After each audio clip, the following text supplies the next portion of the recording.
আসসালামু আলাইকুম।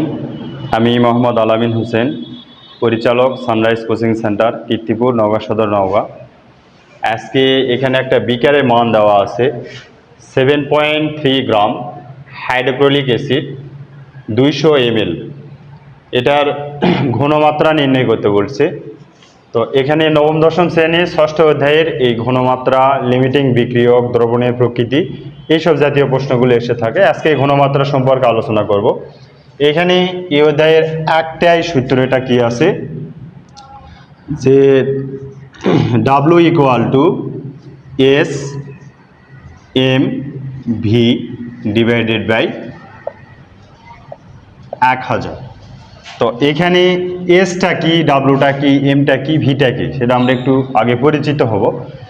এখানে ডাব্লু হচ্ছে ভরের মান, একক এখানে কি আসবে, গ্রাম। এসটা কি, এস হচ্ছে মোলারিটি বা ঘনমাত্রা, মোলারিটি অথবা ঘনমাত্রা, আমরা যেটাই বলে থাকি। অনেক সময় ঘনমাত্রা লেখা থাকে, আবার অনেক সময় মোলারিটি লেখা থাকে।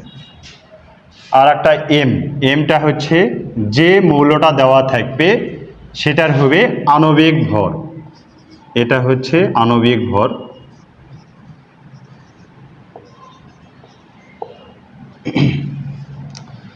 এই ঘনমাত্রা বা মোলারিটির এককটা হবে বড় অক্ষরের এম দিয়ে দিবে, তাহলে হয়ে যাবে। এখানে এম সমান আণবিক ভর বোঝানো হয়েছে, এটার একক হবে গ্রাম পার মোল, গ্রাম পার মোল।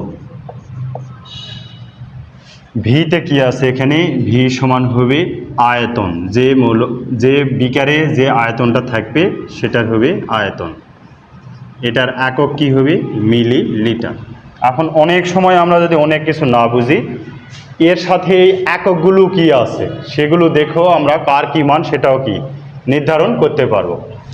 এটা গেল আমাদের পরিচিতি, কোন অক্ষর দ্বারা কি বোঝানো হয়েছে। এখানে চাইছে ঘনমাত্রা, তো এখানে প্রথমে আমরা কি লিখব, আমরা জানি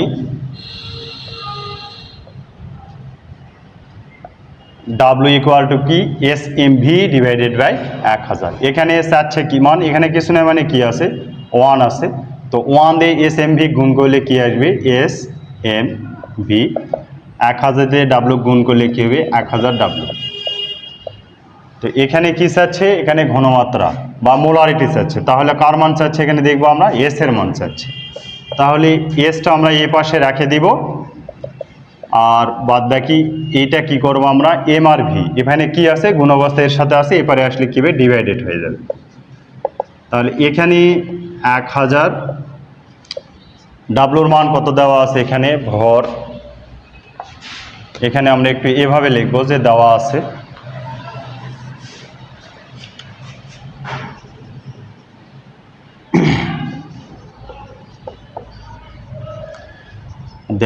লিখবো, এটা উপরেই লিখবো, কিন্তু জায়গা একটু কম আছে এই জন্য নিচে লিখলাম।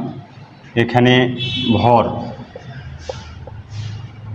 ডাব্লু ইকুয়াল টু 7.3 গ্রাম।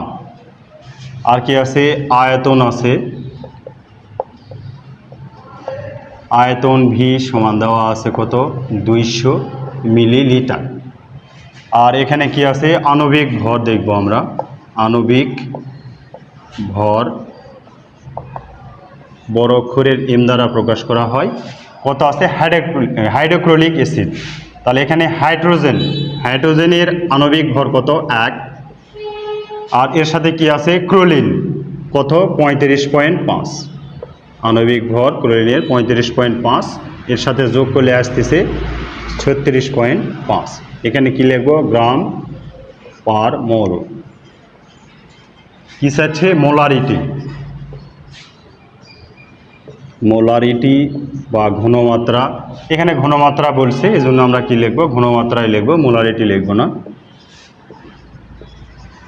ঘনমাত্রা এস ইকুয়াল টু হোয়াট, বা কত লিখে যদি এরকম প্রশ্নবোধক দিই, তাহলে এখানে মান বসাবো। ডাব্লুর মান আছে 7.3, এম এর মান আছে 36.5, ভি এর মান আছে 200। এখানে আমরা যদি মান ক্যালকুলেশন করি তাহলে আসবে কত 1। এর একক কী হবে, বড় অক্ষরের এম দিয়ে দেব, এটা মূল বোঝায়, দিয়ে কি করব অ্যান্সার। এভাবে আমরা সঠিকভাবে ঘনমাত্রায় যেটাই বলুক আর মোলারিটি বলুক আর যদি ভর বলুক আর আয়তন বলুক সব সূত্রে কী হবে, এই সূত্রটা আমরা কি করব বসাবো, বসায়ে যে মানটা চাবে সেটা আমরা এ পাশে রাখবো আর বাদ বাকিগুলো কী করে দিব, এভাবে ক্যালকুলেশন করে পার করে দিব। আশা করি সকলেই বুঝতে পারছেন। আমার ভিডিওটা যদি আপনাদের ভালো লেগে থাকে তাহলে অবশ্যই সবাই লাইক কমেন্ট ও সাবস্ক্রাইব করে আমার পাশে থাকবেন। আর আপনাদের ছেলে মেয়ে যারা কীর্তিপুর অঞ্চলে কীর্তিপুর হাই স্কুলে পড়াশোনা করে তাদেরকে যদি সুস্থভাবে মানুষ করতে চান বা মানুষ হিসেবে গড়ে তুলতে চান তাহলে আমাদের কোচিংয়ে আপনারা পাঠাতে পারেন। এখানে আমরা আপনাদের সন্তানকে ভালো করে মানুষ করার জন্য বিভিন্ন পথ নির্দেশনা দিতে পারবো। ধন্যবাদ।